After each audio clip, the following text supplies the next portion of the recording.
of integrity, objectivity, and professionalism in your experience with him?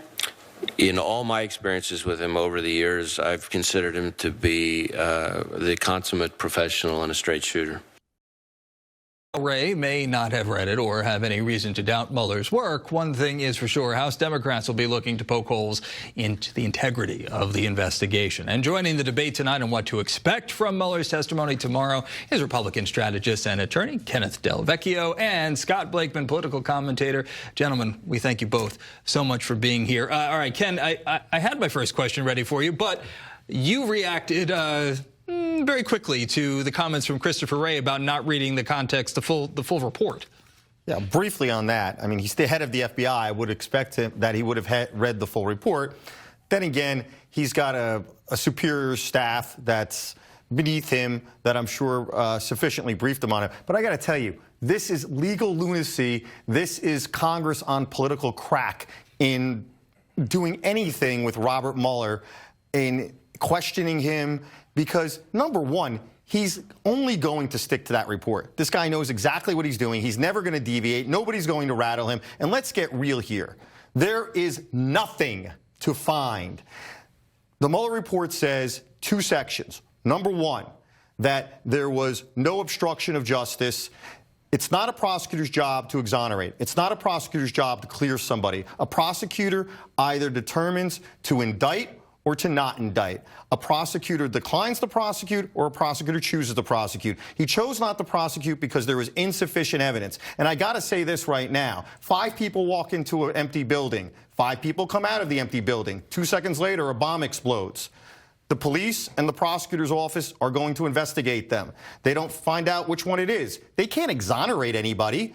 But those people are all considered innocent until proven guilty. They are innocent, and that's what Donald Trump is. Well, let's let Scott weigh in here. Strongly, first, that is not true, Ken. The reports very specifically, and what Mr. Mueller will say tomorrow, he said, they did not exonerate President Trump on the issue of obstruction of justice. There are actually 10 episodes of possible obstruction of justice. What he did say was, and he said if he had cause that President Trump did not obstruct justice, he would have done so. The Justice Department has a policy that no sitting president can be indicted. So on the issue of obstruction of justice, there are 10 episodes which the House will review. That's why he is testifying. It won't be anything new, but only 3% of Americans have read the report. So on obstruction of justice, there is cause. And this whole no collusion thing. Collusion is not a crime. It's not a legal term. The report cites 140 or more cases of Russian officials and Trump campaign officials meeting, including President Trump. So these are important things. I'm glad the facts will come out tomorrow because most American people are hearing talking points. But do you think the facts really will come out, or is this Democrats at this point, the Democrats in control of the committees, bringing in Mueller just because they can bring in Mueller and to, for lack of a better term, to try him in the court of public opinion? Look, this is the legal lunacy that I'm talking about. Scott's a very intelligent guy, but he's completely misinterpreted what I said.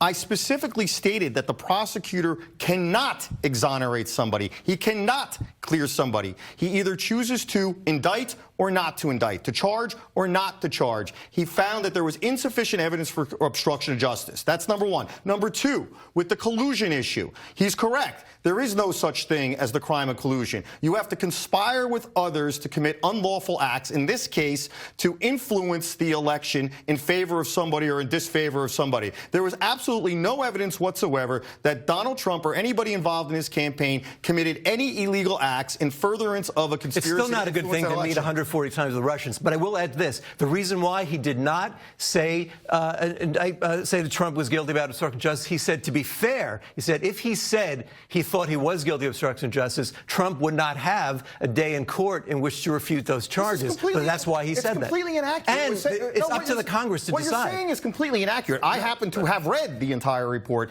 But what am I saying that's inaccurate? What you're saying that's inaccurate is that he did not find sufficient evidence in order to file charges against somebody. That's what is accurate. No, he said he could not do it because the sitting president that is completely false. That is completely false. The report. No, if he said, he did say his quote. It was not predicated. No. It was not predicated. But he said it was not. Let me finish. It was not. That was what Barr said, not what Mueller said. It was not predicated on the notion that you can't indict a sitting president. You're correct. Barr did say that. Barr said that in interpreting Mueller's report, and Barr, as being the boss of Robert Mueller, stated clearly that the report in determining for him not to be prosecuted was not predicated upon the notion that you can't indict a sitting Let me president. lasso you both back in over in this direction for a moment here right now. I just want to get your take on Robert Mueller's last-minute ask today to have his top deputy be sworn in next to him.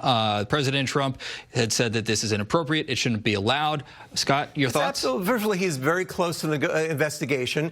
It'll be add more facts. He was his chief of staff when he was the head of the FBI. There's, any people looking for conspiracy things. Robert Mueller is so beyond reproach. He is so respected as a war hero, as a law enforcement official. This is just one other smart person who will add truth to the investigation. I actually agree with Scott that there's absolutely no problem for Robert Mueller to have counsel sitting there with him. But it's not going to change anything. Donald Trump isn't guilty of any crime. You know that they got his tax returns. You know they investigate him every which way to Sunday. And that's going to slap the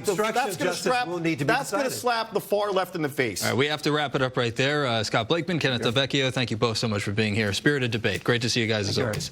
And on Capitol Hill today.